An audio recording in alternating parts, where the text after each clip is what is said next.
All right, and I think we're live, folks. What's going on, guys? YogiZilla here. We're gonna talk and play a little Magic. Maybe afterwards, I don't know if I'm gonna do Neverwinter or a rare replay. I haven't really been in the Destiny mood as of late, but I guess it's a common theme. There's not enough content there. But that's a discussion for another time. I wanted to share some first impressions. I guess, would this still be first impressions? I've been playing for a week or two now since release.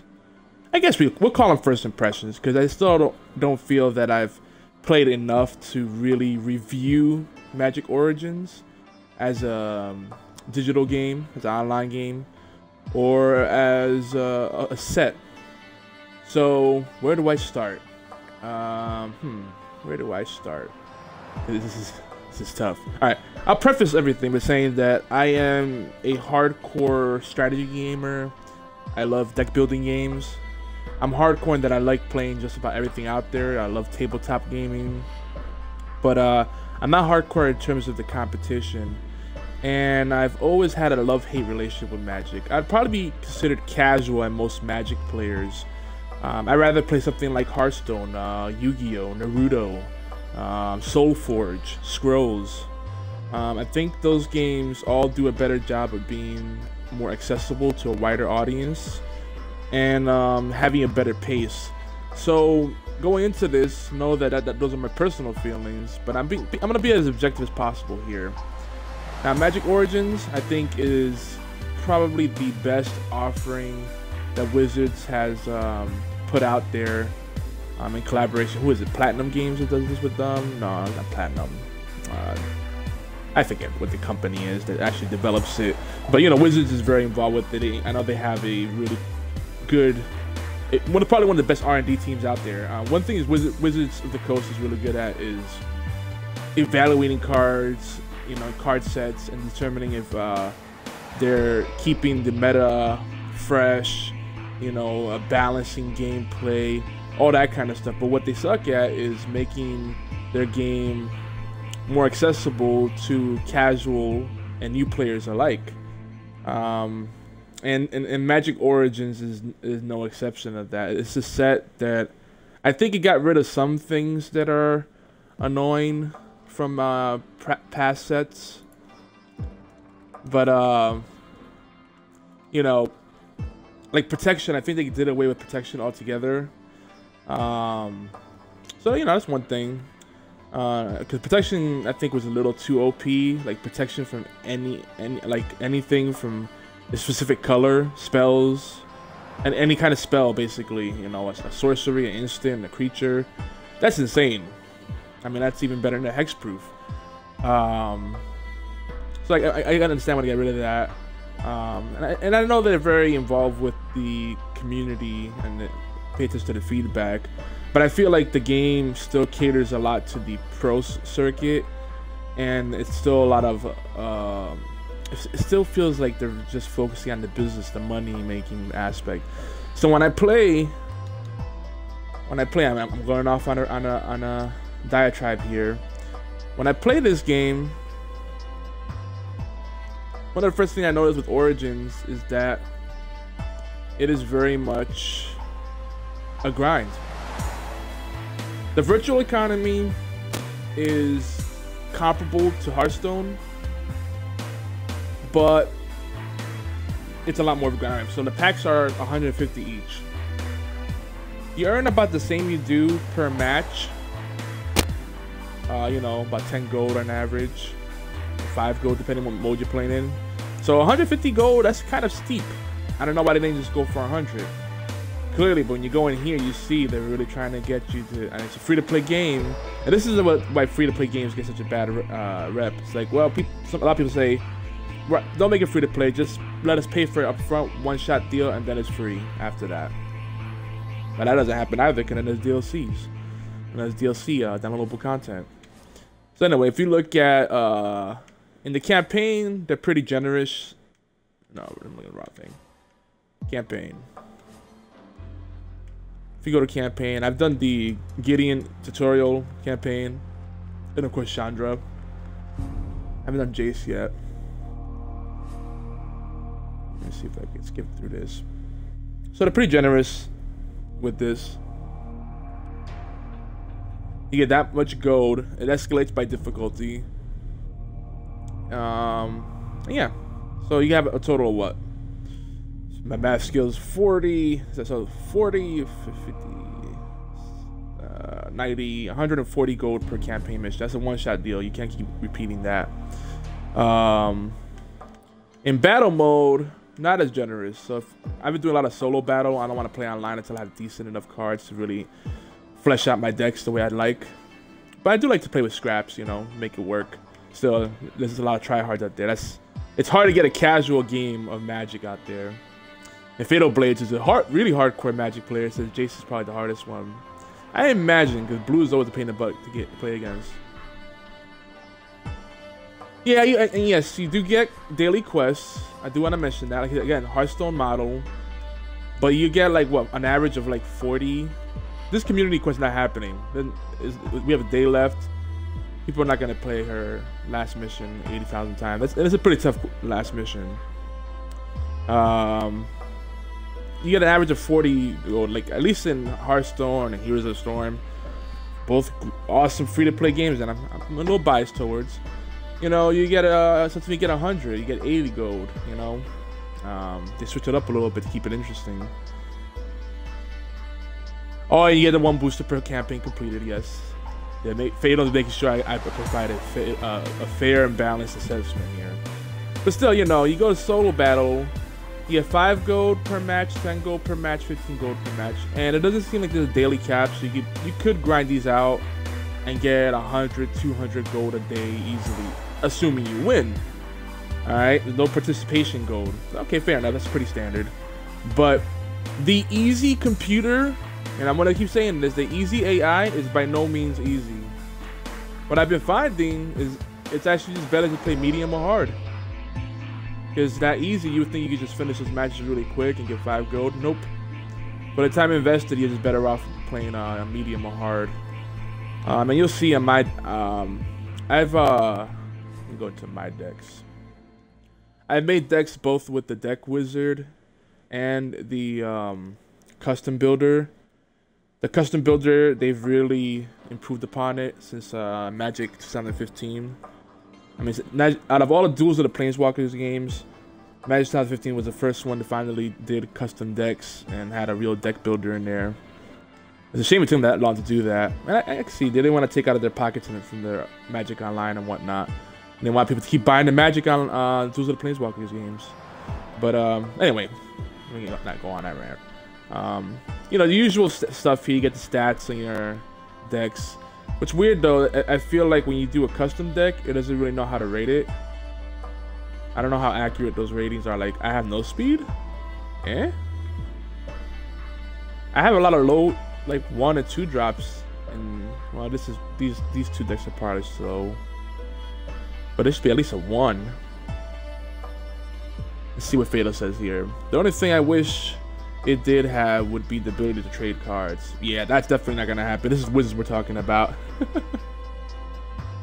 That's why Magic, when you play it out in the digital version, it's more of a CCG than a CCG. It's a collectible card game, but not a tradable card game. And CW Ninja's talking about his streaming experience. You know, hey, you know, you're just starting out. People won't show up. That's just the way it is. You gotta give it time. It's a bit of a grind doing it for streaming. Stick with it if you're really interested in doing it. Alright, back to Magic. Back to Magic. So, you know, I got a lot of different decks.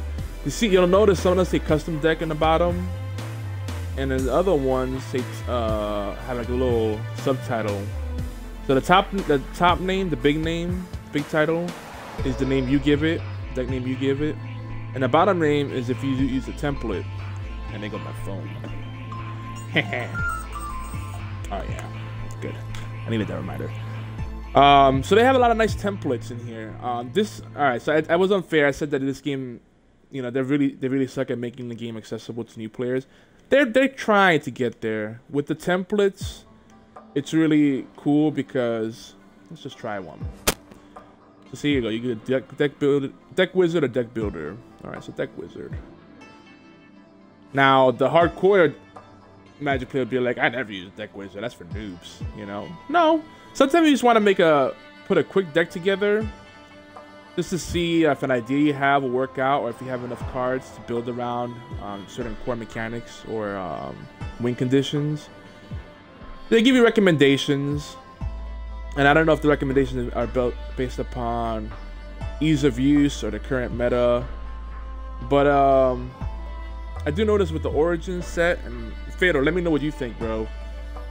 Doesn't it seem like the Origin set really favors white a lot?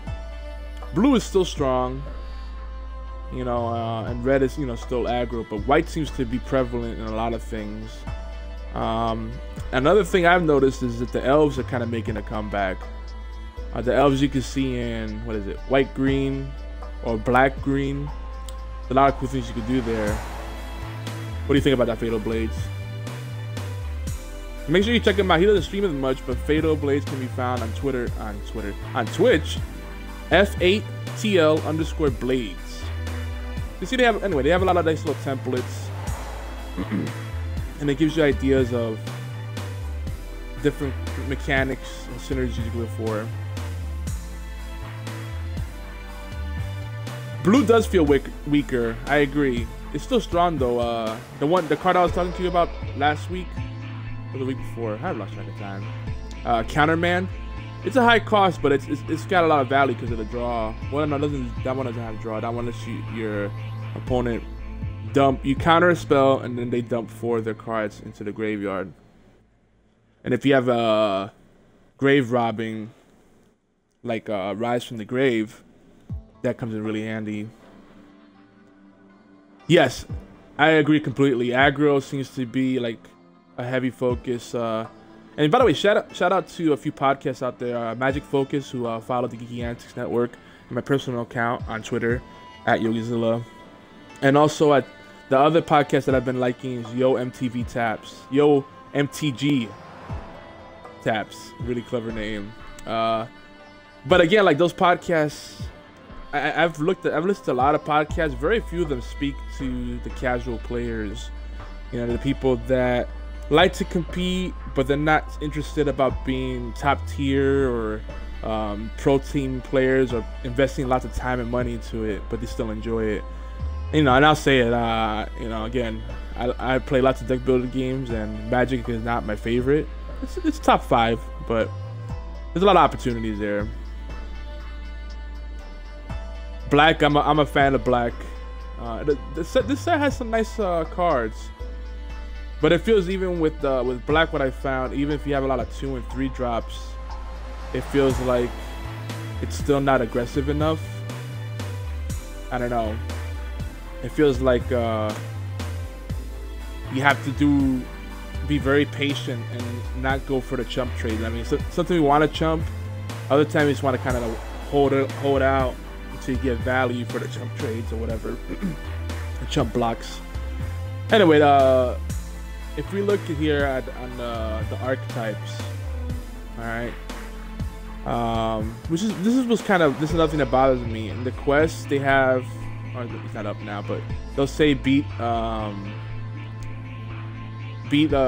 win X amount of duels with a archetype custom deck, something like that. Oh no, it just says I'll say something like white black or blue black archetype deck. And I tried doing that with a custom deck that I built from scratch, and it didn't seem to work. I may be wrong, but I think you have to use the deck wizard for that. So that was a little disappointing, because I have two black. Do I have 2 black green decks? Oh no, I don't. I did have another one. Oh yeah, I do. Here we go.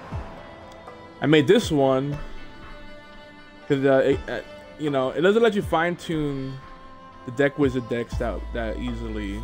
It's really janky after a while, so you have to use the deck wizard thing, it seems like.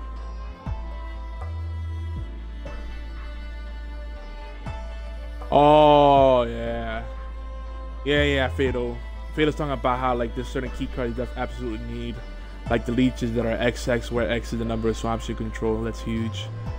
You know, that's the thing that bothers me. Like, I feel like Magic is one of those TCGs/CCGs, depending how you look at it, that is very much about what cards you own, which is why I prefer doing draft or sealed play.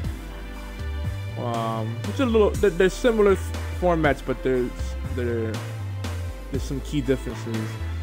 But you know, I think that levels the playing field. Constructed is so much about, this is how much money I put in my deck. I'm not saying those people don't have skills, but it does come down a lot to how much money is your deck worth. I feel like, I think they're trying to,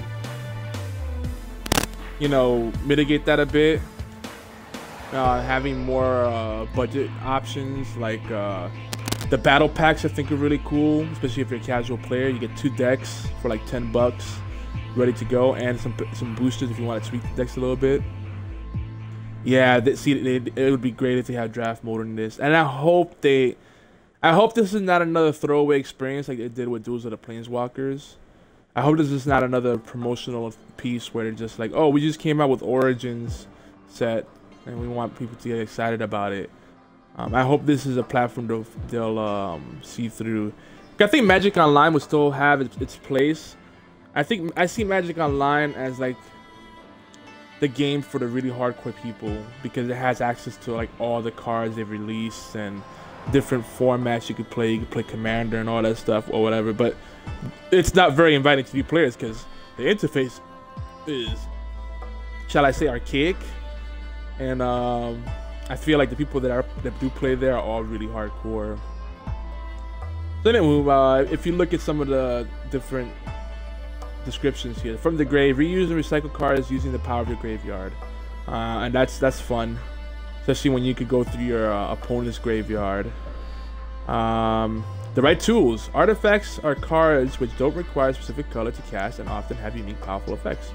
That's a cool one too. Artifacts, unless someone is builds against artifacts and they have artifact removal, that could be sad.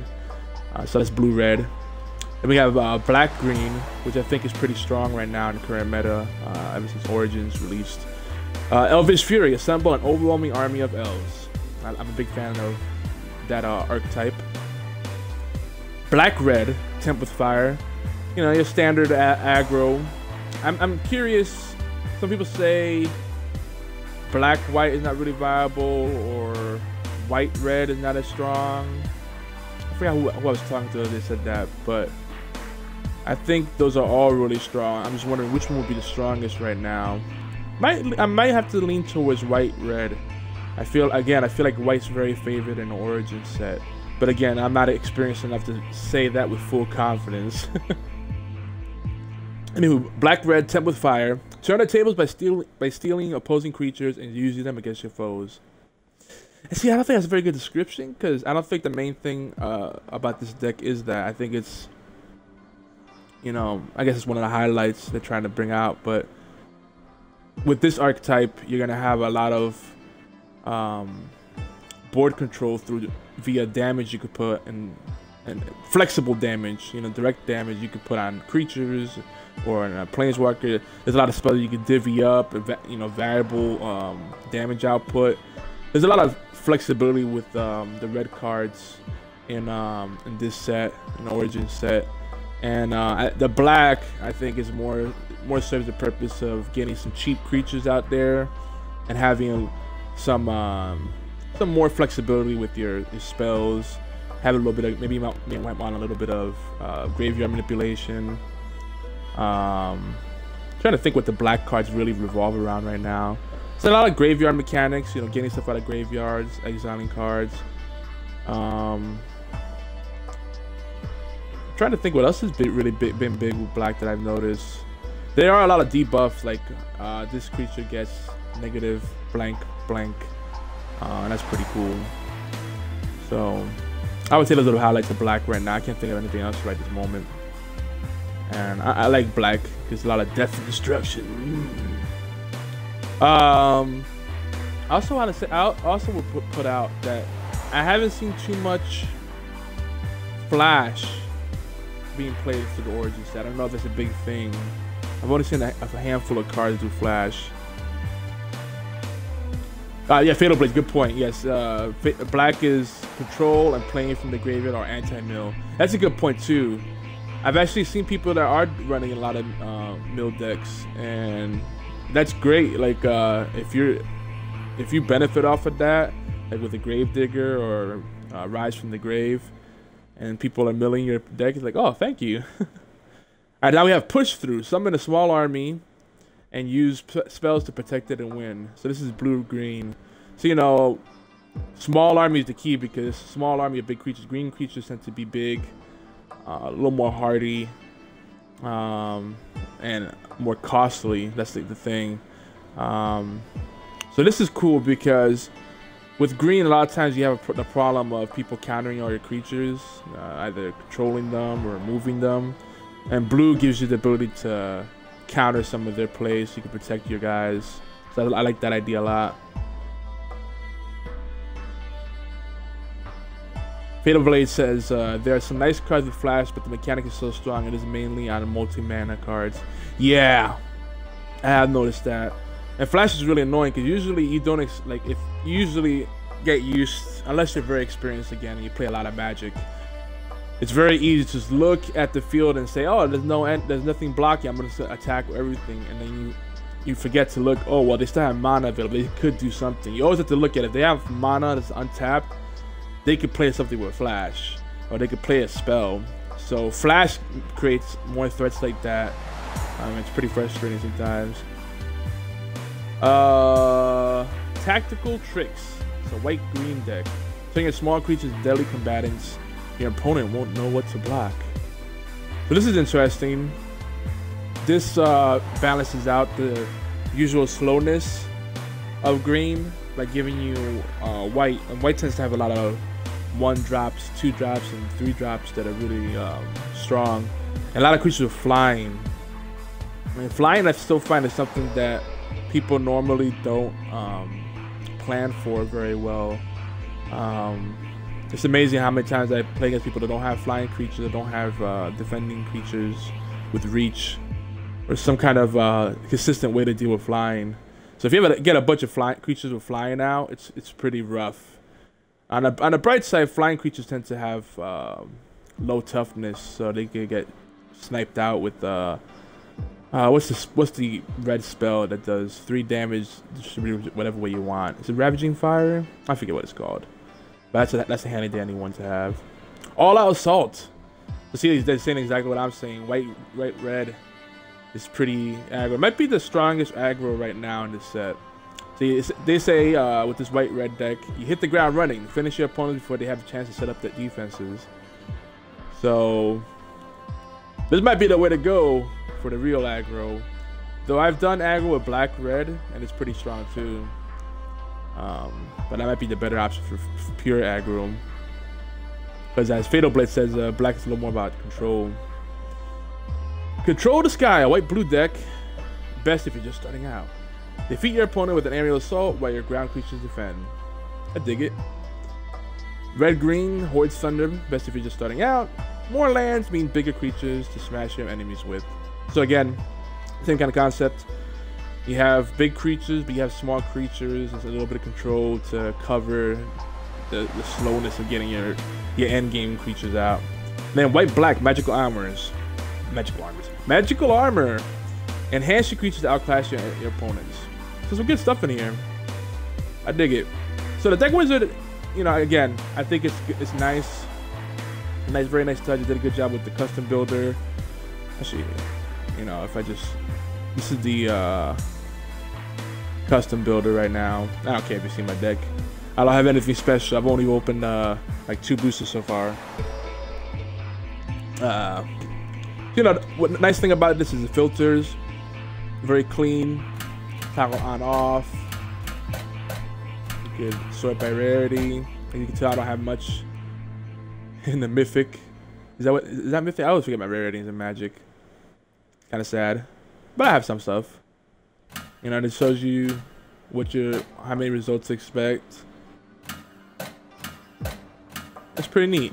I have a pretty small collection so far, and I don't know. I'm gonna see if this game has legs before I drop a single percent in it. I think I'd sooner spend money in Neverwinter or more money in Heroes of the Storm than drop money here. But it's tempting. I'm not gonna lie, and I think a big part of that will be how consistently my friends playing. Because with the Duels of the Planeswalkers games, friends are really hardcore about it in the first couple of months, then they stop playing until the new one comes out. And I like the online, but I'd rather play with friends. Gold is legendary. All right, cool. So yeah, gold is legendary, silver is uncommon, and black is common. Yeah, that's right. That's when sure what the highest one was. I was like, I think it's called mythic, or is it epic? No, that's Hearthstone. So yeah, it's not bad. So for 25 bucks, oh gosh, I don't really feel like doing math right now. Let's just say it's 3,500. I don't know, you get about, what, 30 packs or so? Or 32 packs, 33 packs maybe? More or less. So, actually no.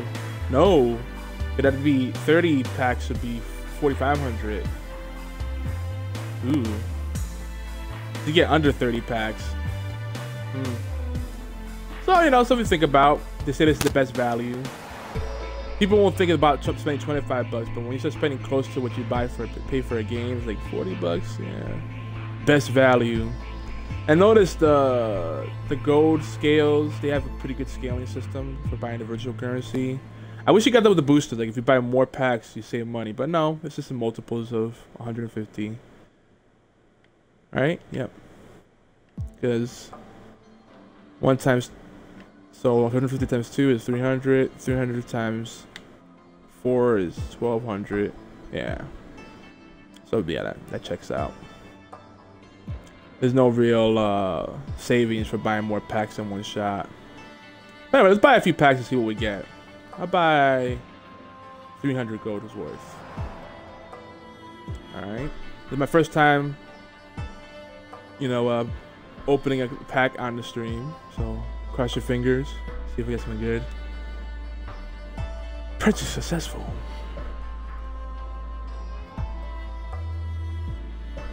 Alright. So let me just open all boosters. Yes. Oh wait, I didn't get to see what it. See, that's stupid. I thought it would show me what I opened. Alright, so this is my new cards. That's kind of annoying. I didn't know that would do that. Alright. That's not bad. Not bad at all. Oh, Oral Man, so that's a good one. Return an enchantment card from the graveyard to your hand. I like that. This was look for the cards that say new. Wait. Let me change the field. Show owned cards. Owned cards. Hey, Rogue Bishop, thanks for the host, bro. I got another Bone to Ash. That's a good one. Counter target creature spell and draw a card. I like that. I like that a lot. It's a pretty low cost too. 4 cost. Oh, new one. He's a new one. Target opponent. Talent of the telepath. Target opponent reveals the top 7 cards of his or her library. We cast an instant or sorcery card from among them without paying to mana cost. Ooh. Then that player puts the rest into his or her graveyard. Oh, that's really good. That's really, really good. I like that. That'd be really good with blue-black. Sigil Starfish. Scry 1. That's handy. Purely kind of a defensive unit at 0-3. But scrying is really good. That's almost as good as getting straight card draw. You get to see what's coming and see if you want to keep that coming or put it in the bottom of the deck. Fleshback Marauder. Each player sacrifices a creature. Oh yeah, I know that card. That's a good one. I like that. Each player sacrifices a creature.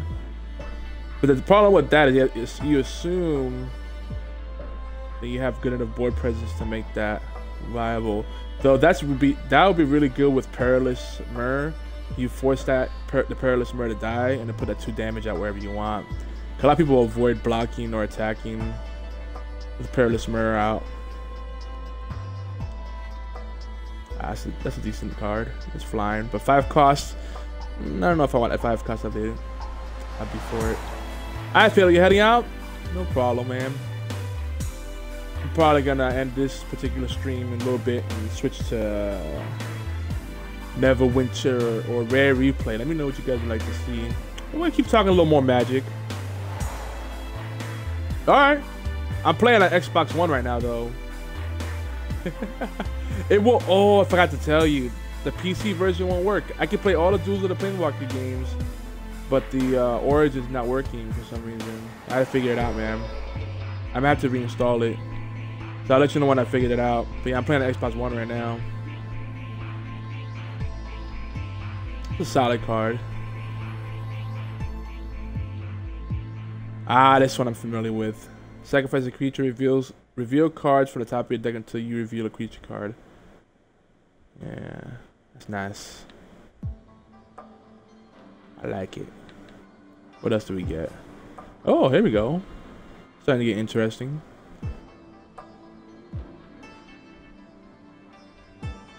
Flash, you may play. We were just talking about flash cards. You got one. You can cast a spell anytime. You could cast an instant. Yes. Flying, other creatures you control with flying get 1/1. Holy crap. Now I want to make a blue-white deck just for that guy. That's really cool. Alright. Oh, wait. Did I get another one of those? Oh, no. This is a really good card, though. You could return an instant, sorcery, or creature card from your graveyard to your hand. Really handy. Oh, an artifact creature. Other artifact creatures you control get 1/1. Oh god, it's so annoying. I've played that against that, and not a good time. That was in from the second mission in the Chandra campaign, so it had such a tough time. Not bad. Not bad. What else did we get? Let's see, this is the sickness. I could buy more booster packs. I know if I start doing that, I wanna start buying. Like that's one of the things. Like my favorite part of these games is deck building and just the excitement of opening a pack and seeing what you get. Because I actually like working from scratch. Like I rarely go to the hobby shop and like hand pick specific cards, singles to like build a specific deck. I like to look at what I have in my collection and say, how can I make this work? To me, that's fun, and it really tests your skills.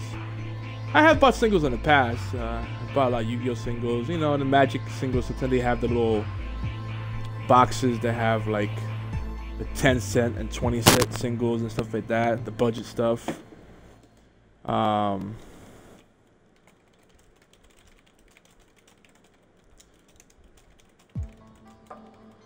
You know, like they'll be like $5 and under. Those are pretty budget compared to like cards that cost $20 or $100 or more. You get expensive.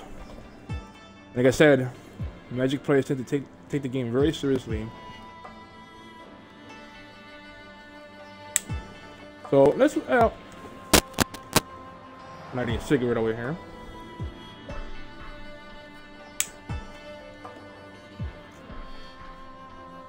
Didn't like.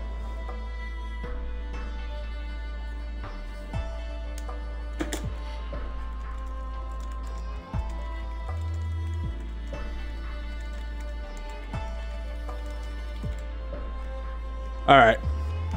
Anyway, so yeah, for those asking why I ain't playing on the PC, there's some kind of weird bug. I think I have a corrupt installation and I gotta reinstall it. Oh, I'm not a vaporer. Hell no. I'm kind of tired of the vaping trend. Everybody vape. People that don't even smoke vape now. This is the thing about vape. I don't know, it has nothing to do with Magic. But vaping, I have a nice vape kit. I don't get the same kind of satisfaction from it.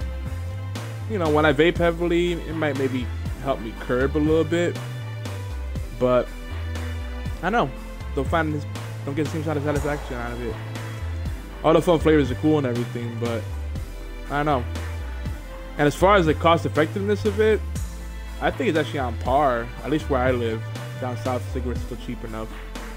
to look at, you know, when you start really getting into the vapors, to buy all these juices and batteries and tanks and coils and blah blah blah.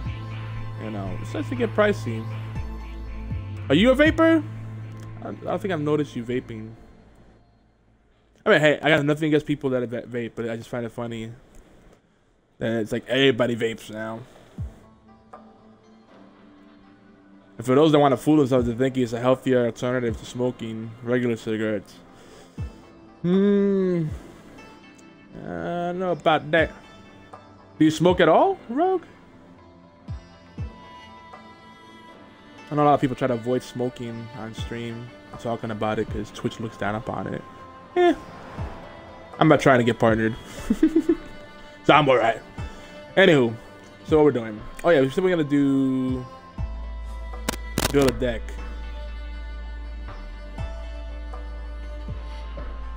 Ah. Yeah, in the military it's kinda hard not to smoke, right? So you're a social smoker, kind of, so to speak. I wonder how many decks they let you build here. But I got a lot already. Alright, let's do... I guess we'll do deck builder.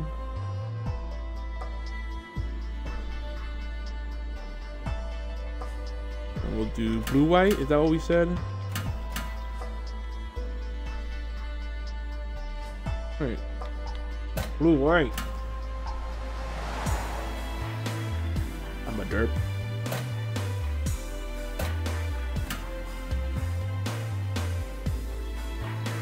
Wasn't it a blue-white there? What was that card that I just got?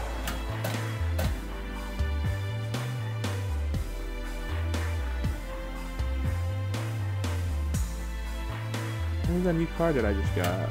Was it a mythic? No. It was a... Was it just a foil card? I won't show it there. What color was it? Was it a blue? White blue? Oh god. I think it was in this range. I wish you could filter by attribute. Like, does it have flying? Is it a zombie? Oh, here we go. White. It was white blue.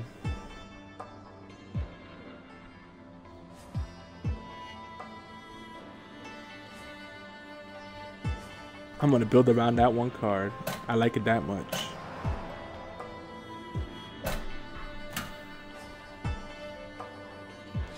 I like this guy a lot. Go tap crazy.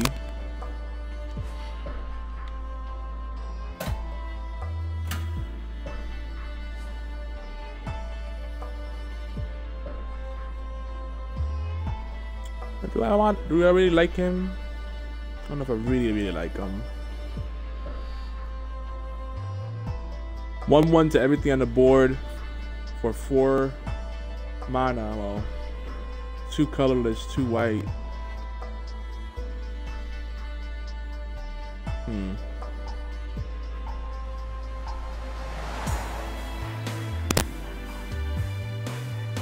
And this, I don't have anything to really take advantage of that just yet. I might. I got that one card. I think I'll make this predominantly white and then splash in blue for the spells and the control aspect. Maybe for the card draw too.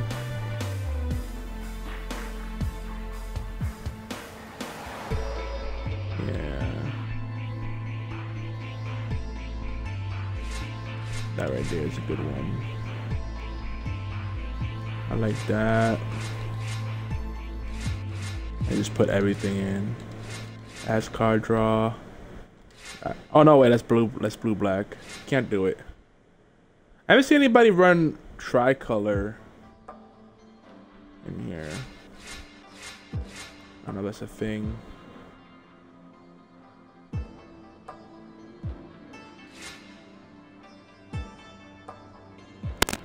Exile target creature or enchantment. That's so good I can't pass it out.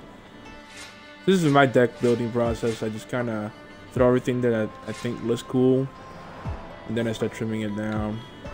I think it's everybody's process. I tend to go over that that 60 limit minimum, 60 card limit.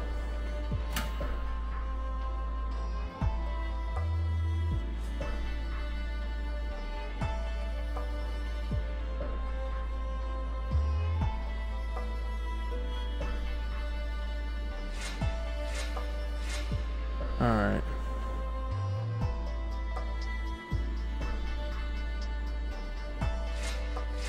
I like my hard removal.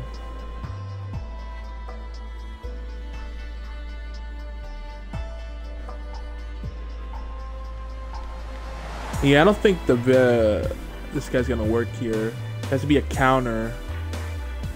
Counters are permanent. A lot of these are get 1/1 till end of turn. Destroy target artifact or enchantment. I do like that.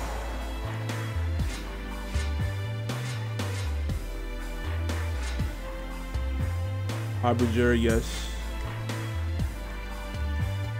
Speaking of Harbinger, gotta put my links in there.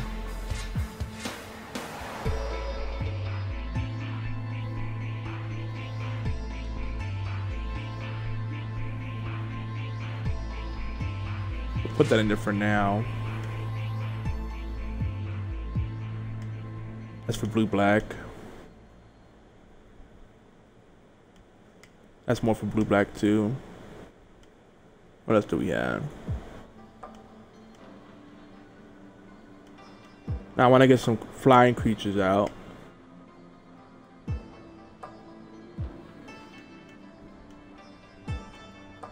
I really need stuff for first strike. I like to have that, but now, am I gonna run enchantments to make this worthwhile?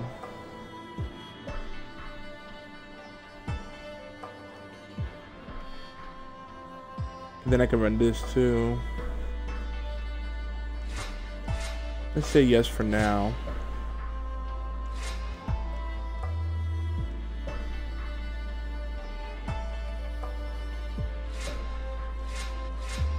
Let's throw everything in here. We need a good 1-drop. Get some stuff out.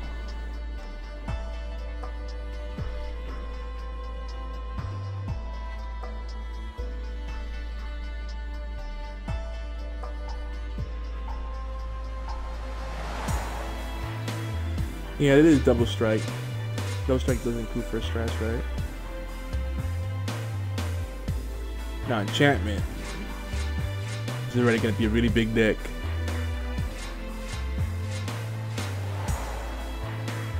I don't know if I need that.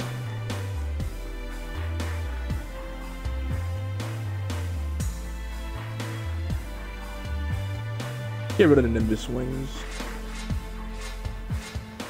Claustrophobia is good.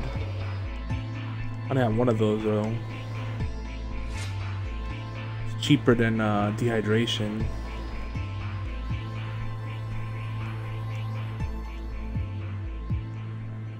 Hopefully you find this enjoying. If you're like really into deck building games, I know people enjoy watching that. I know I do, because I like seeing people's process on how to kind of think through the cards. Alright. I'm about at that point where I need to start trimming down. And I don't know if this is worth putting in there. With the card that had double strike, it might be good. It's only a 2-drop too, so I think I have good card draw. I got, let's see. Got that. Got that. Got that. What else do I have for card draw? This is kind of a draw. This is kind of counts as a draw.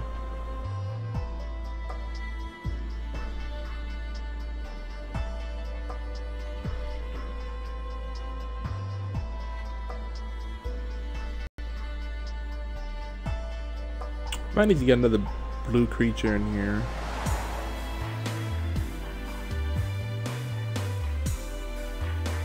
I think I'm just gonna run it like this. Now let's just look at lands. So it's pretty straightforward. And a blue, white, blue, white, blue, white. There we go, blue, white.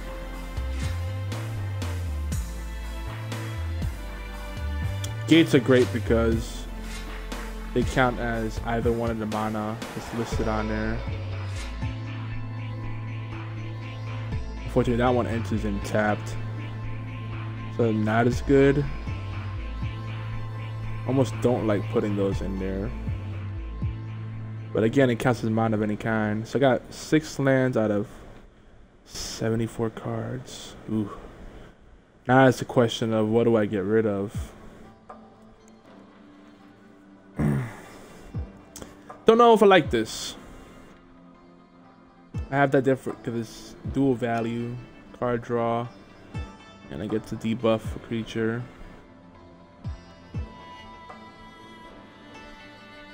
It's an instance I can use it on any turn.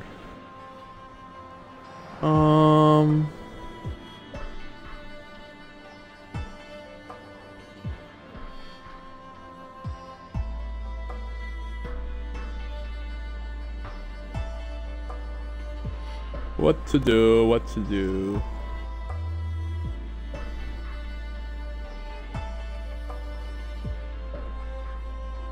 I'm gonna be great. I'm gonna keep this deck big. I know that goes against everything they teach TCGs.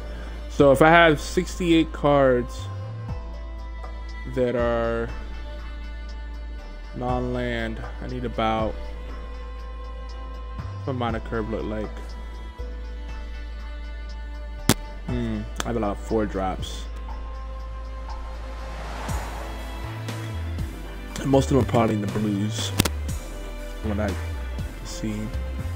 3 and 4, so I'm kind of mid-game right now. I got some early game options, about 23. About a third of my deck is early game, so this is pretty good. Stuff they just threw together. So got 6. Let's just say 10. Let's do it like that. So that's 24. Got 92 cards in here. Woo! This is so not gonna work. Exile creature or enchantment. It's a little on the pricey side. Maybe I get rid of that. Maybe get rid of that. Yeah, it's a cool card, but I'm gonna trim down a little bit. See, I get closer to that 80 mark. Right now, I'm in a situation I'm gonna be land starved.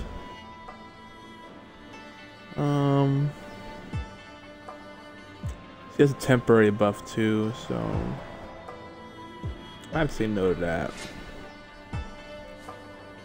This is artifact or enchantment. That's really versatile.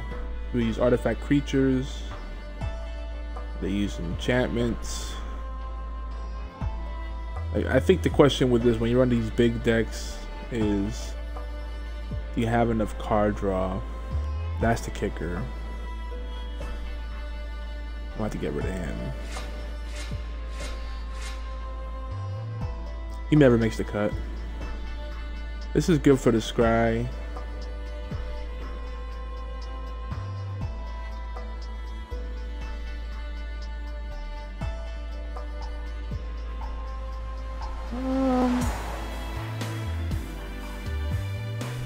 I might lean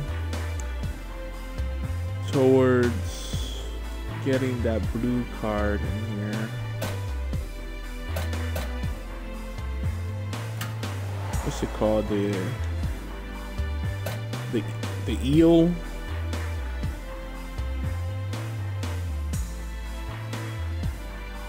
Kind of like that a lot. You draw a card, then discard a card. I like that. It's a 5 drop though.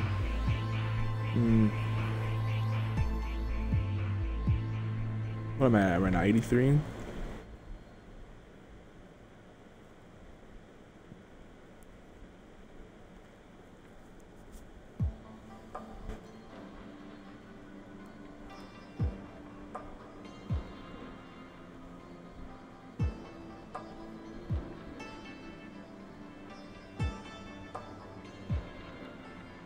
Might have to just even get rid of this guy. Maybe take it a little slower, but just trim down. This guy has dual value because he gets a buff and he could tap creatures. It's better I only have one Harbinger of the Tides. It's kind of a key card here.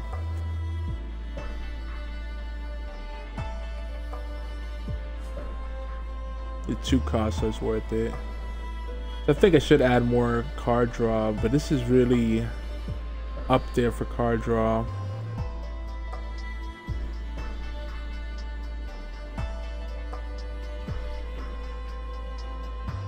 This is actually good for a 2-drop and it's flying. Back to adding cards in my deck. I'll just run this like that. Now, what you do here to name, this is something I learned recently, to name a custom deck, or like set it up with everything. Just gonna do this little number.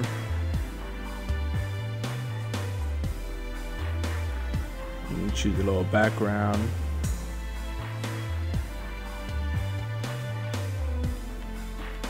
I like giving my deck silly names because I don't take myself too serious. It's called Citadel of Pooh. There you go. Boom. That created. It's gonna be terrible, I know it. Let's see how it goes though. Let's play. I'm gonna show you guys what I mean about the easy computer. Now, I should theoretically, even with the bad deck, I should be able to win as an experienced player.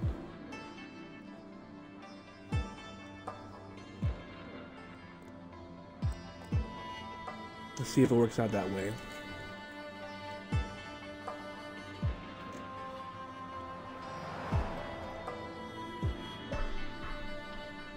See what happens. And I'll probably end the stream after this. So we just get my first impressions. We talked about the economy of the game, some of my gripes with some of the opportunities, did a little pack opening. As far as if you're a new player to the game, I don't want to scare you away from playing Magic. There are people that like playing casually, and you should play with them. Do I draw a new hand so I get more mana? I'm gonna keep this hand. I had bad luck when I mulligan. But one test to see how good your decks are and balancing is to just keep mulliganing. Is that a word? Let's say it's a word. And just to see what kind of, if you get consistent draws. At least that's what I find useful. Alright, so I'm not off to a terrible start. I can make that into a 3-4 with Divine Favor.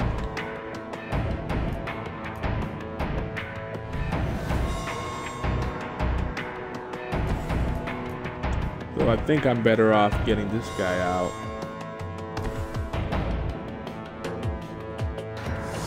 Now this is playing against a red deck, so I can expect for there to be some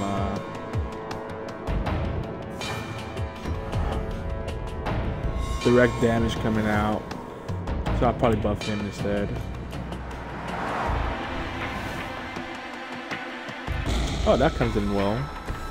That comes in handy. So we'll do both. buff him.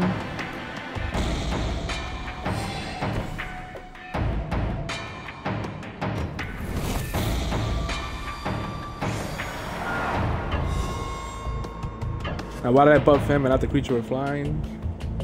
Because the creature with flying can only block creatures with flying. That, what's it called? The Welkin turn. So yeah, if I win this match this easily, I'm not being made to look like a fool. Because I've consistently had bad luck with so-called easy AI. Okay. Technically, I probably should have just saved that for the counter man. He only has one land? One mana? What? This might be the easiest match I ever played.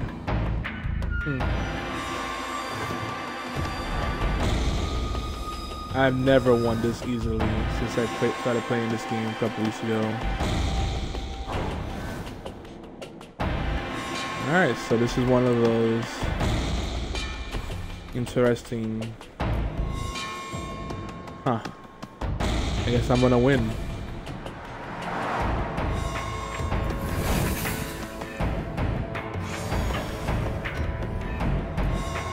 Well then.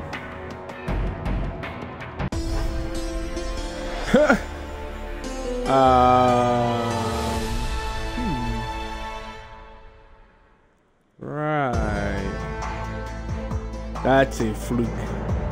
Let's try that again. I mean, I'll take a win and my 5 gold, but so I still am not sure that the jury's still out. I don't know what's your best time, like what's your best return on investment compared to the, you know, when you compare the time invested to beat a certain difficulty and the amount of gold you get. If all my easy matches went like the last one, the easy would be the clear choice, or maybe a medium. But let's see. Citadel Apu. Okay, we're playing against. I think she runs a blue deck. I think the Planeswalker the avatar they show is arbitrary.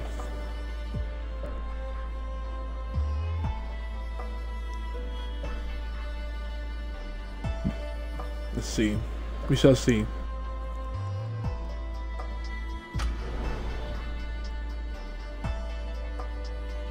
Alright.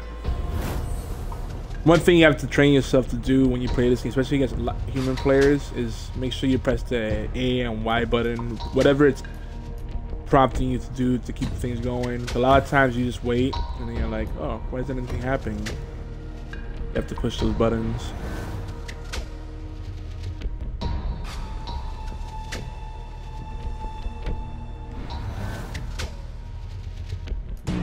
Now, I don't have any white mana, so that could be a problem.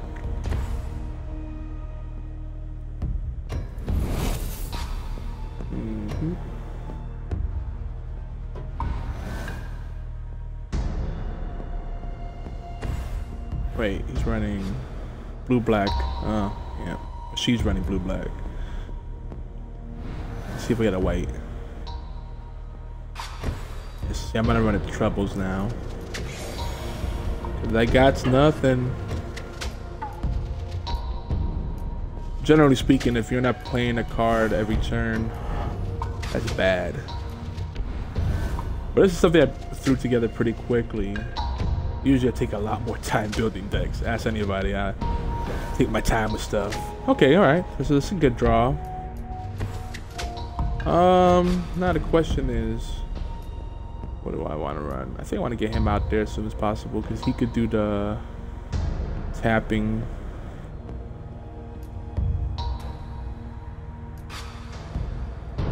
Could do two for one. No, I don't have enough white. That's unfortunate. Of course, press X to attack with all. It's a hand-me-down thing. You don't always want to attack with all. Now you'll again, if you're new to Magic, you'll find you have to kind of just find your color personality. Like If you tend to be really aggressive, I think I'll get that. If you tend to be really aggressive, you may want red or white. White in the origin set, again, seems to be really strong for the aggression. But red's like the de facto aggressive. A lot of spells, a lot of small creatures. You can overwhelm your opponent. Is this gonna be another gimme match? This is very, very rare.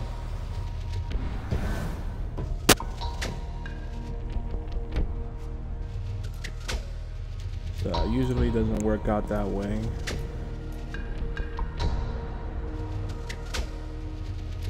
And that's suggesting that I play with you do this. I could do that. I feel it'd be better to get more creatures out right now. Cause summoning sickness, which means you can't use your cards the turn they're summoned.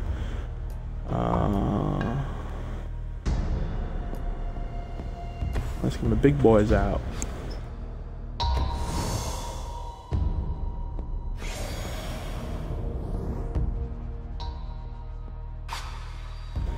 Hi, Blue. My kitty came to visit. The first thing she does is lick my toes and then lay down by my feet. What you doing, girlie? Attack with all.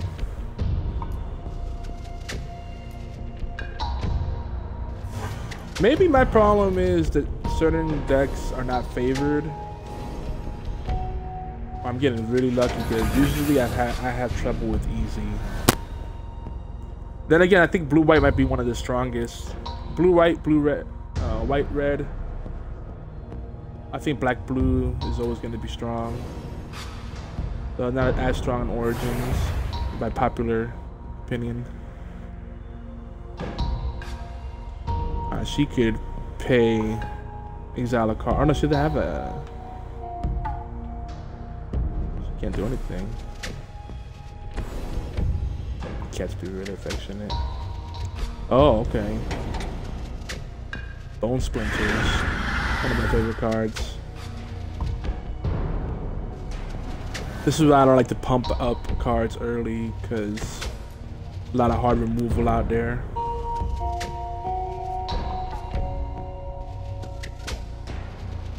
I might as well do that. Let's see. I forgot what I put in my deck already.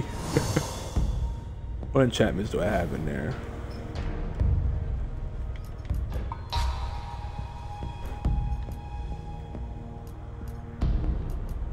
Claustrophobia will be the best one. Boom. And I think this game, she might have something though. An instant. Wow, another quick win. I'm gonna keep playing until this streak ends. This is very, very rare. Still a little poo is actually not poo.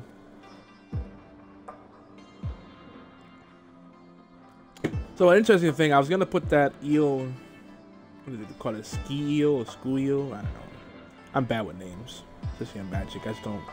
I play so many different deck building games. I'm bad with like remembering names, but whatever that card is, it's a 5 cost, 4 cost. You know, to have card draw that late in the game, usually by then it won't help you. And to me, card draw is good to get it in early when you're like, look, you mulligan and you're getting bad draws. You just have really bad luck. Because even when you have a deck balance, there's times when you just get the worst hands ever, and you keep top decking crap. This is a really good hand. Cause I got the Scry, I got a 1-drop, I got my cat meowing, and I got a 1 of each color playing. I like this. Right, Blue? What do you think, baby? I get it. First turn play. I'm with it.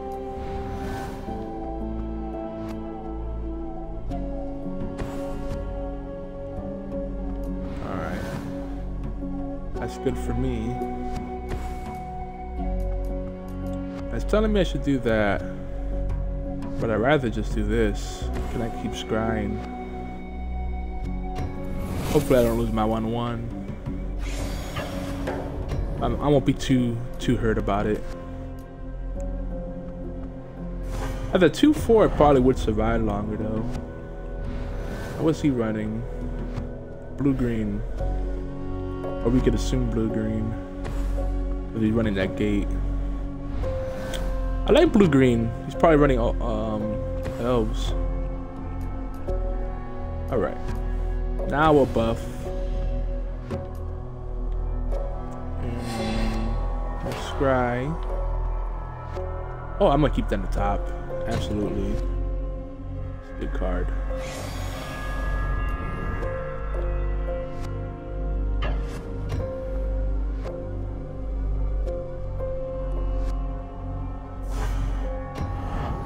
So again, even though this is a scrap deck and I have a lot of 1-ofs, like some of them should be 2-ofs, maybe even 3 or 4-ofs.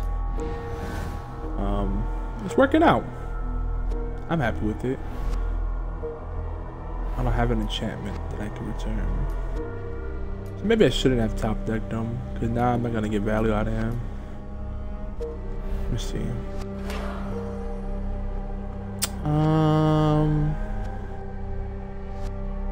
That's a good one, but I do need to start getting more land. Another enchantment wouldn't hurt though. Yeah, we'll do that. Neither one of these would be good plays right now. So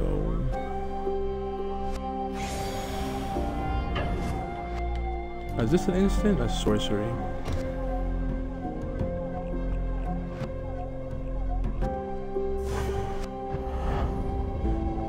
It's telling me to play that, but why would I play that? I don't get value out of it tapping a creature.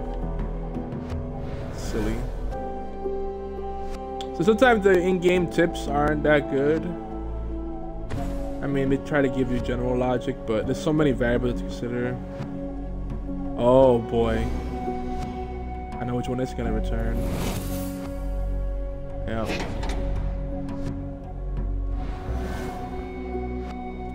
But you're a poop.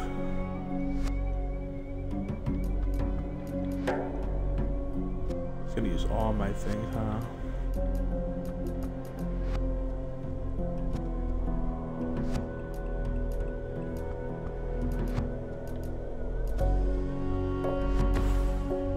Might as well use her.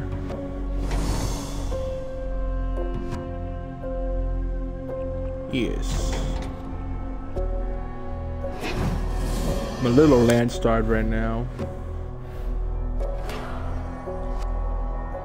Target creature with 4 power 4 or greater.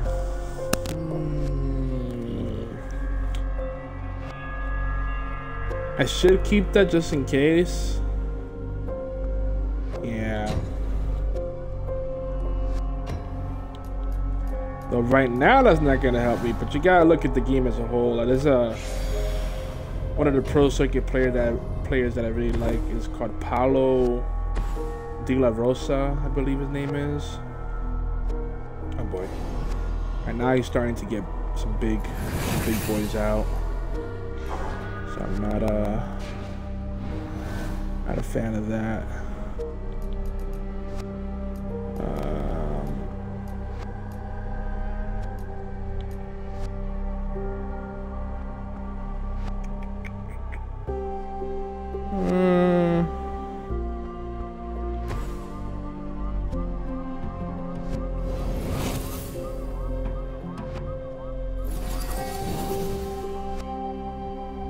So this is not an easy win like the other one was. Oh, I need that. It's a good card. Oh, I really need his land. So I'm running into some trouble. I'm a little land starved right now. Let's see if he'll let that go through. No, he'll block it. That's fine. I'll go for that trade. So tell me you really want to chump. I don't want him to have too many creatures out to buff with. Alright. Now that will kill itself unless he gets the artifact out. see what you're doing. Now reprisal suddenly has lots of value.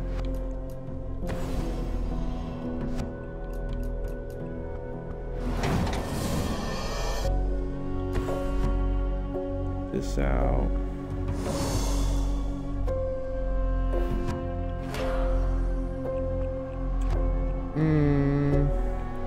If I could double buff my flying creature, he could deal with that other flying creature. Might be my best bet.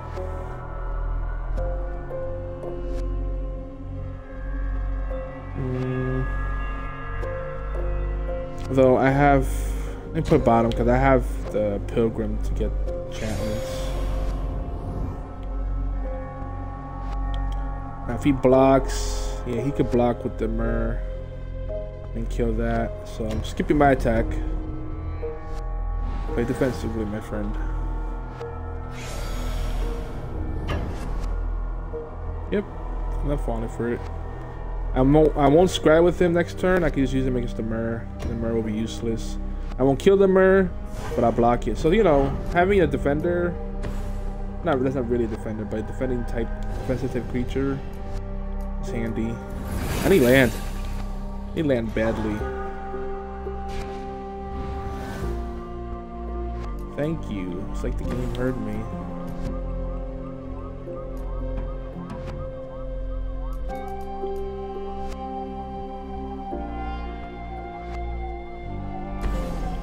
Make it big enough to block flying creature and get him out. All right, things are looking a little better.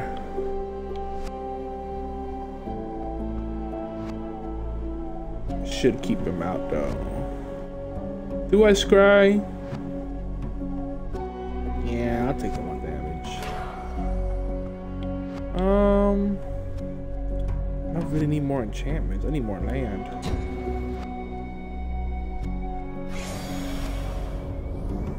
I'm not gonna attack.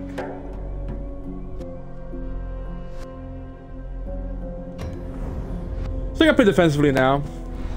So I started off really well, but as a green deck tends to do, the late game, mid to late game, green decks start to become rough. Oh boy. Nah, I'm not gonna do him. He's automatically gonna destroy that. Oh schmuck. He's got all of these bombs coming out. Okay. Now I'm in trouble. I could destroy. Oh, wait. There we go. Disaster averted. I'm glad I kept that in there.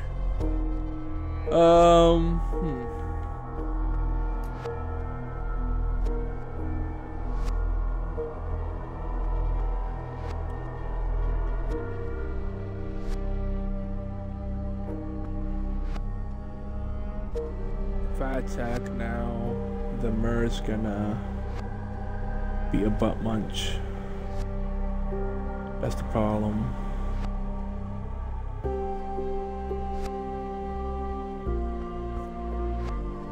That is the problem.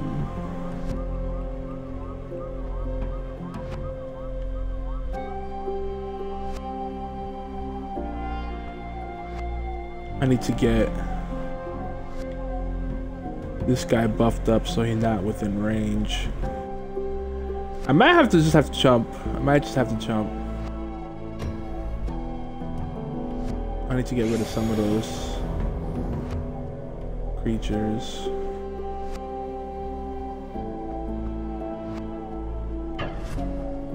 Yeah, let's have both of them.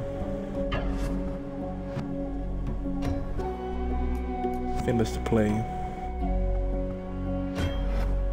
Yeah. He should have bought the other one actually. Oh no. But that was a waste. That was a bad play on his part. Should have blocked the other one. Oh, I see. He didn't want the 3 damage going through. Yeah.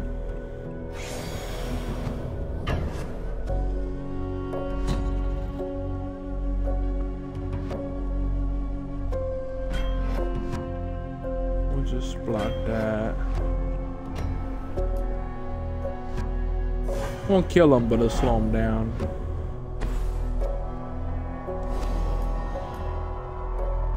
This field's getting a little out of control now.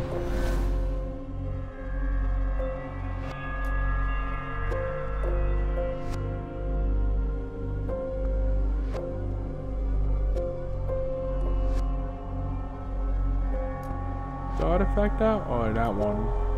Yeah, I don't want to use that. Let's get another.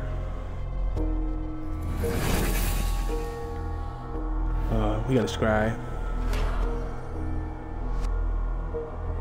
Bottom, that's not useful. He's got nothing in his hand.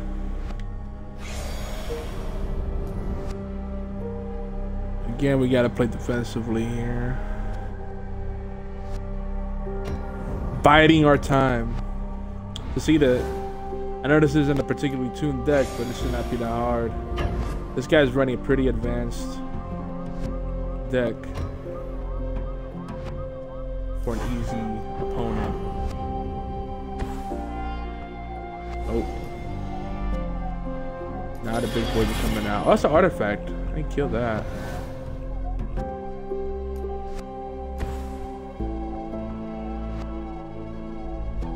They're both 3 drops.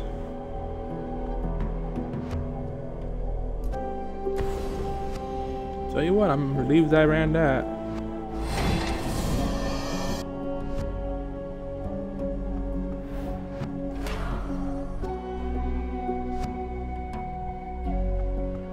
Cost. You know what? I might actually do that. I need to make that field a little more manageable.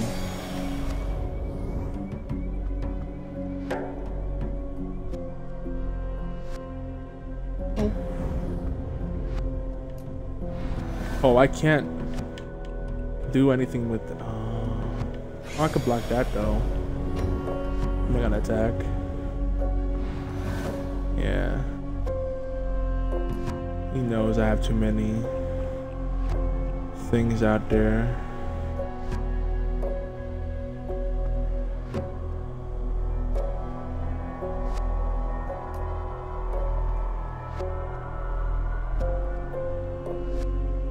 Or this or this?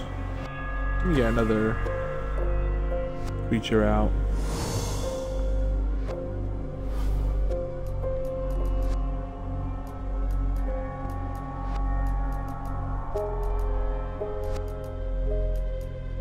Claustrophobia will not hurt. It will not hurt at all.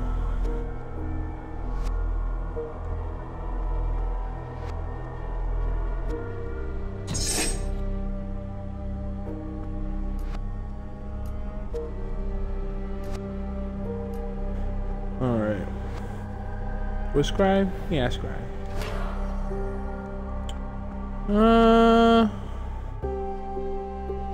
Not really something I need right now. Let's see what again instead. Skip attack.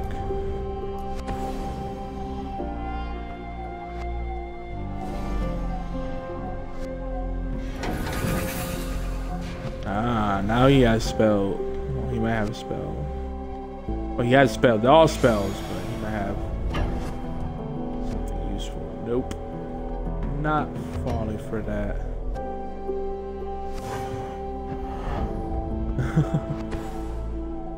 What's this?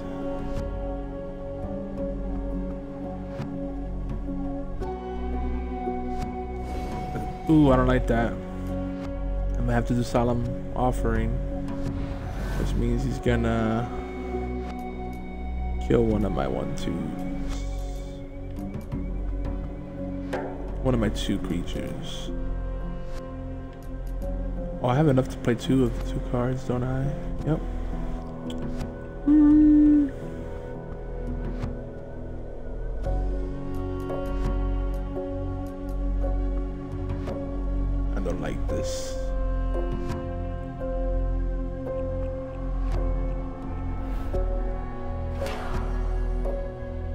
Oh yes, top. I need to draw cards badly.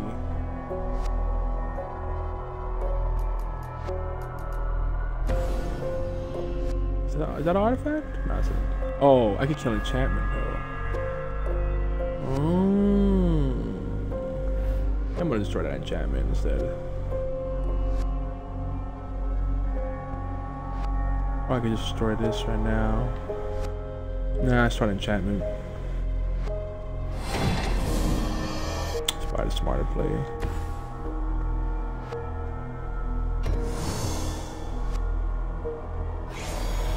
Humana. What does he have out? Yeah. I don't have an opening for attack. In this game, in this TCG/CCG, the defenders tend to have better options. They actually choose the order in which they defend.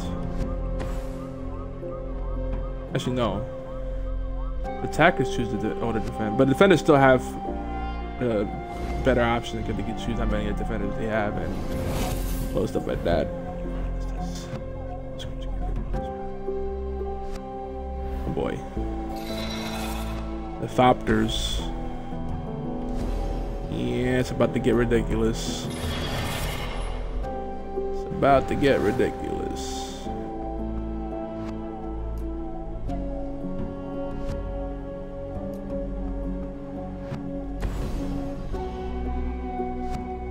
Let's put that under control.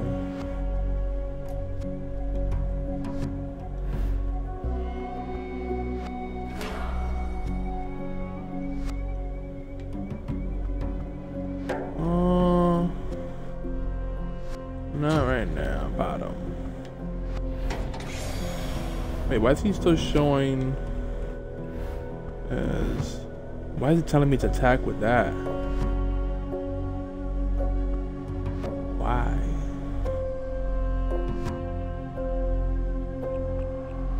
I'm gonna follow the computer suggestion to see what they do. Why would you even suggest something like that? Is he gonna block with the 1/1?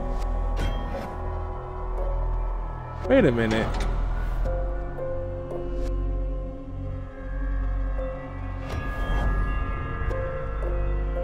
Oh, I see.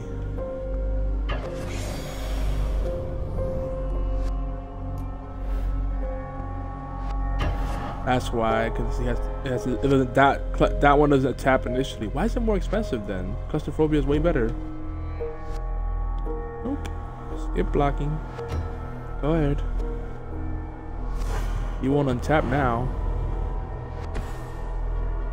Slight miscalculation. I should have used claustrophobia instead. Jesus. I need to get some card draw going.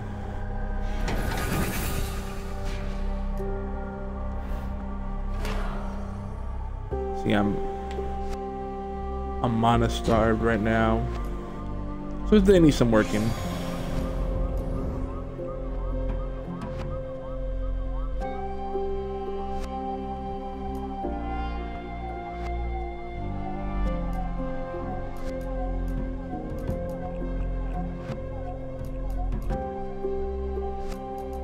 This is a 4 cost, 2 costs, and then a 4 cost. I need one more land. Plus, I'm doing some combos. Oh, that sucks. Nope, skip attack. It's rough. So this is my typical easy match, even with a deck I've had tuned. Whereas I play with random people online and friends. Nope, keep attacking with that mofo. I need to start keeping this guy as a defender. Those snake bites are gonna start adding up. And he knows it. Oh, excellent. Now I get to...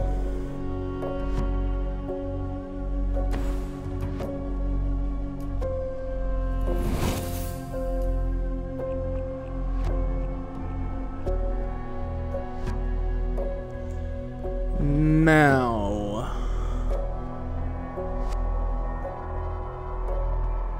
think I'll put... Oh, I can't put claustrophobia on that creature because it's hex.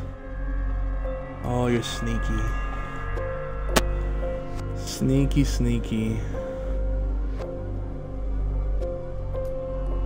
You know what? I'm gonna put dehydration on this. I don't want to deal with that myrrh anymore. Yep. Now it doesn't untap.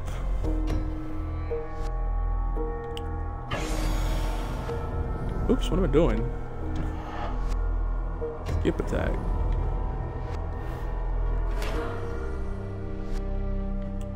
That lets me draw a card, so that's cool.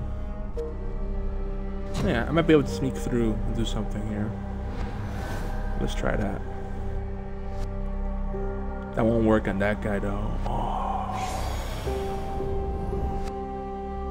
Okay.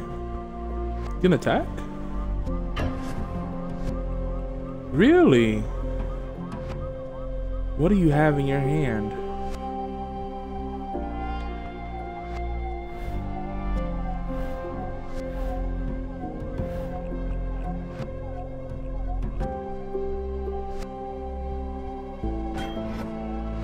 What does he have in his hand that he feels that cocky? Makes you wonder.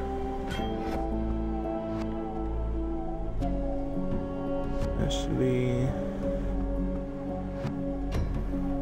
Oh shit!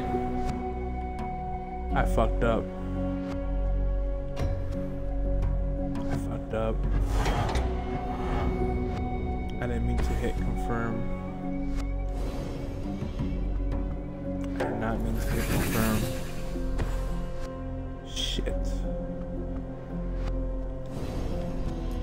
Fuck. And I just wasted a creature that has the ability to tap creatures. Ah, that pissed me off.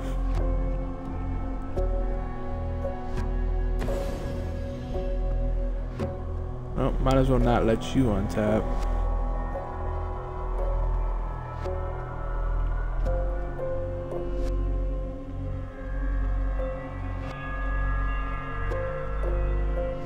That is part of the creature I wanna.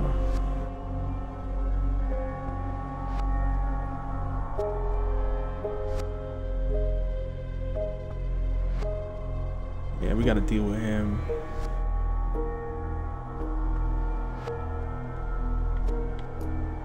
There's gonna be a lot of damage coming out. Oh boy. Spry, please.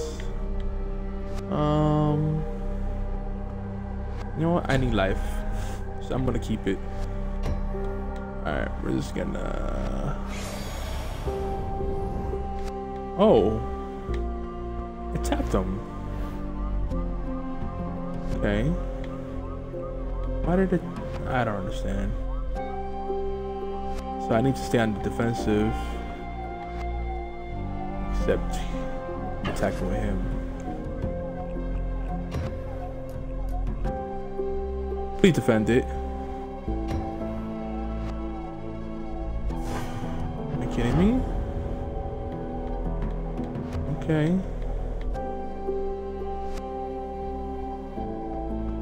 Why did I zoom out so far?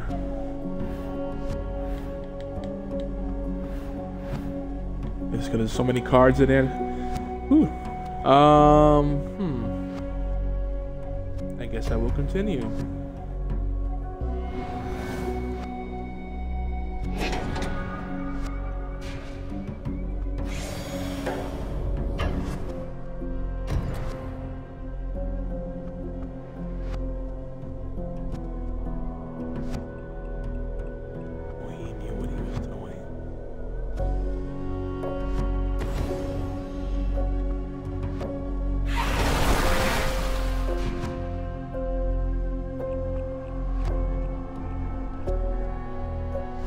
You guys don't do crap, so suck it.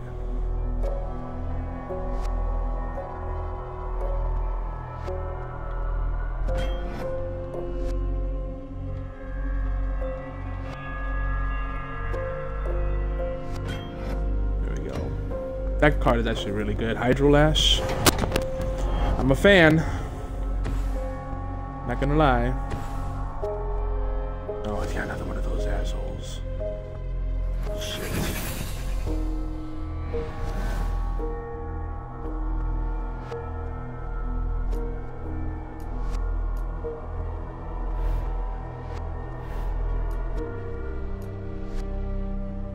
Well, poop. I need to find a way. He's about to pop this artifact, get 2 damage on, probably destroy my links. So should I bump my links, or I need to get my flying game on point? Probably want to get my flying game on point, but I need to be ready to block homeboy.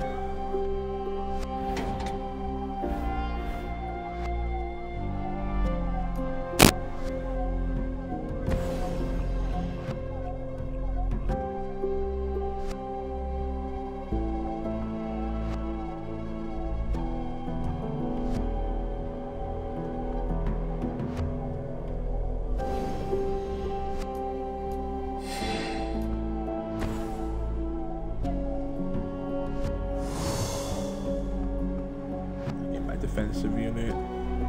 Continue. I will not attack. I will be skipping my round. This is the prudent thing to do. Yeah, this deck is really slow, but I guess blue normally is kind of slow. So he's got the advantage right now. Will he attack? Nope. No balls. Oh boy.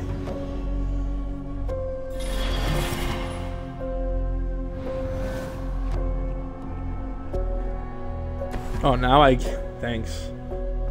Thanks. That's really useful.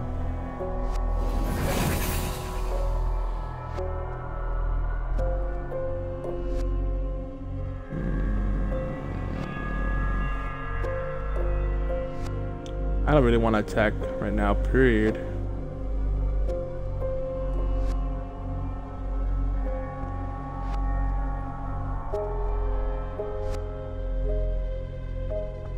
Damn it. At least I got an achievement out of it, right?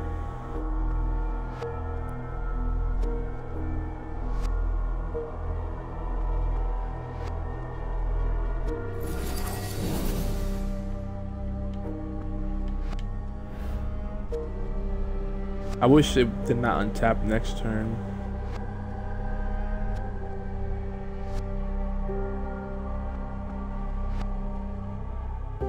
We're gonna play the defense game here, kids. Yep, that's the plan. Hopefully... Oh, I see. He's about to pop. I'm gonna have one less defender. Oh, you bastard. Okay.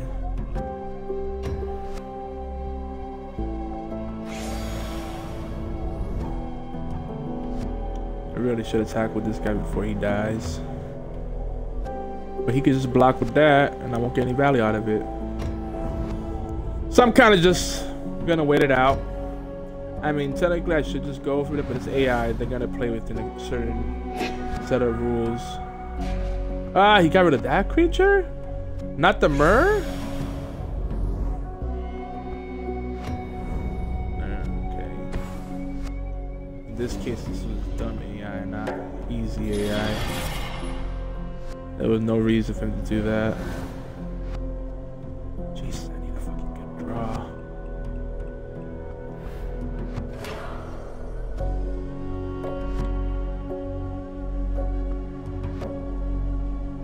It's a good play.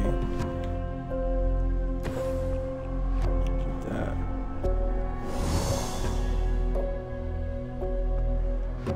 I'll just keep putting you on the rails. Skip attack. I wonder how long until one of us actually attacks.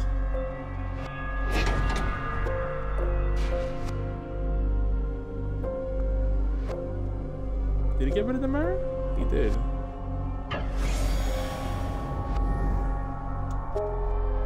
block. I should.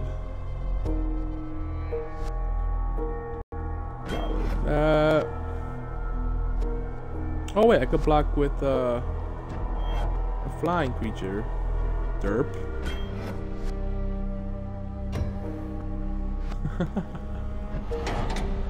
No risk whatsoever.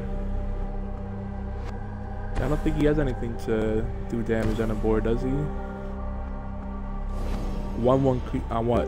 Is he gonna put on a jellyfish? Oh hell no. No, sir.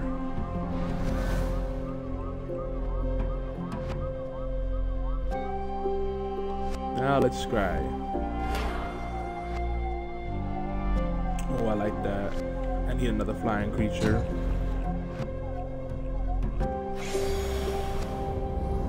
There's a lot of big boys out there.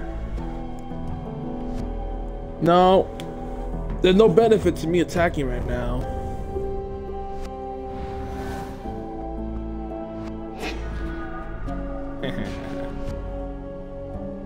He got rid of himself. What a dummy. Should've got rid of the Thopter. Alright, so the AI isn't that smart.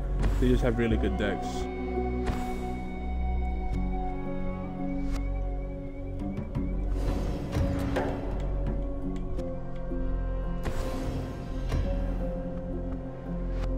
And please drop something good. Oh, I say that's the next one. I scried. Oh, look. Our old buddy. Well, I got mostly a flying game right now, so you enjoy that, buddy boy. Oh, I think I would do this.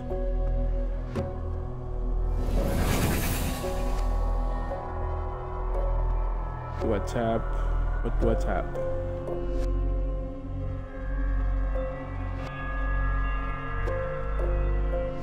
I had to keep at least 2 flying creatures in play. We'll tap that. And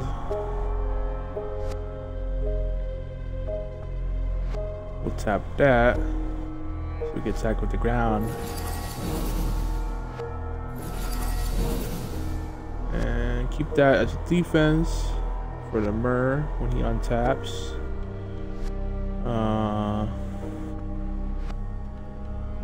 I will attack with this. Keep him on defense.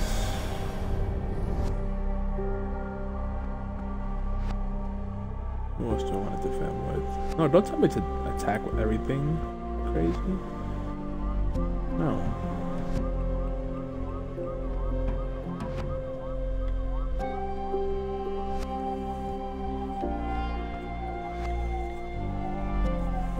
Let's see, I'll attack with this for some to block with these ground units. He's got no cards in hand, so that's good. Maybe get a trade out of this. Then I have 4 defenders. Yeah, I feel good about this. He's gotta answer. He's gotta answer. He only answered one of them. Okay. Interesting.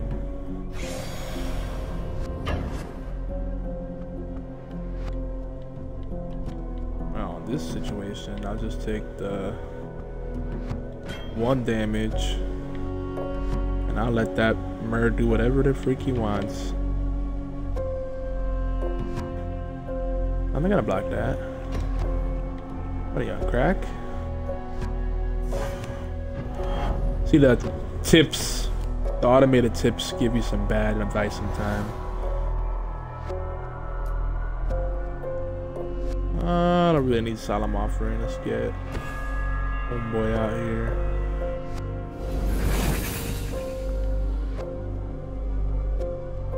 That guy should bring this home right now.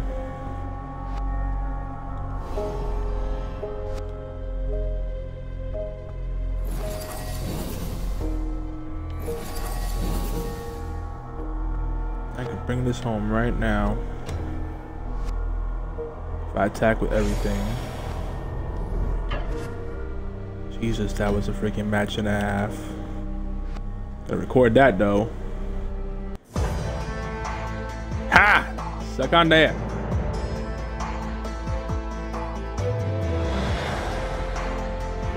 Oh, I can't record that because I'm streaming. Derp. I'm recording it as it is. Jesus, that was way too much work. That needs some work. It's a lot slower than blue should be, period. The blue is slow, but that shouldn't be that slow.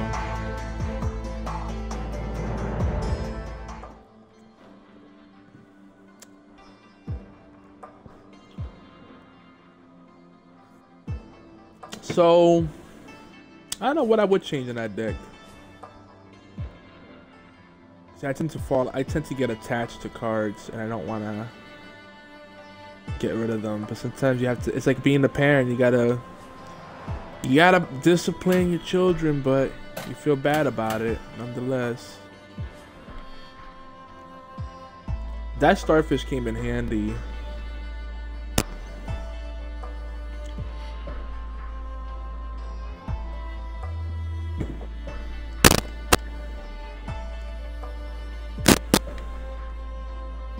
Reprisal came in handy.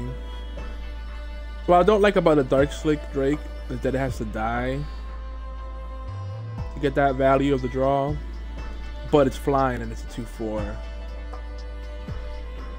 so it stays just for that reason.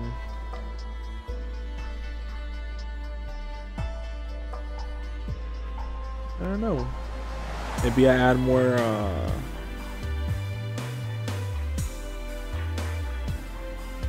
land. Really what I need is more blue land, I think. Maybe 2 more blue. 4 more. No. So 32, 28, 28. I'm just gonna break out the calculator here to get some simple math. I kind of feel like doing math in my head right now. Really tired lately, guys. It's been busy, productive. But yeah, very busy. So what do you do? Small number divided by the big number. So we got 28 divided by, what is that? 32 plus 28 is 60 cards, right? Yep. And that'll give me the percentage. So about, is that right? Almost half my cards? Yeah, almost half my cards. 47% are land. I don't know if that's a good number. Typically in a 60 card deck you have about 17 land as a rule of thumb. There's a lot of variables and it's about 28% of the deck.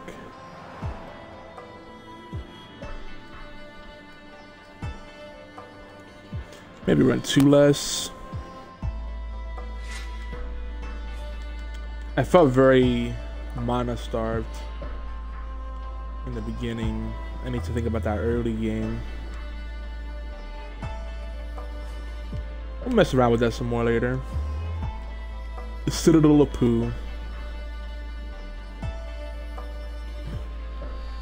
Now here, this is supposed to be Chitara is hot, but it didn't let me fit it.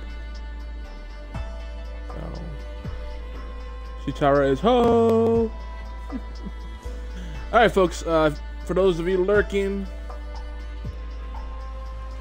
I'll be back in a bit.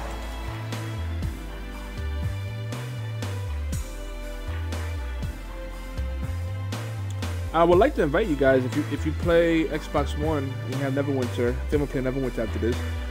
Either that or Rare Replay, depends. We'll see. We'll play it by ear. Let me know what you guys would like to see. But Neverwinter we play together if you're in like level 30-ish. That'd be cool. And if you do play Neverwinter a lot, regardless of platform, let me know what you think about the Hunter Ranger. I'm really torn between choosing Storm Warden or Pathfinder. That's a discussion for later.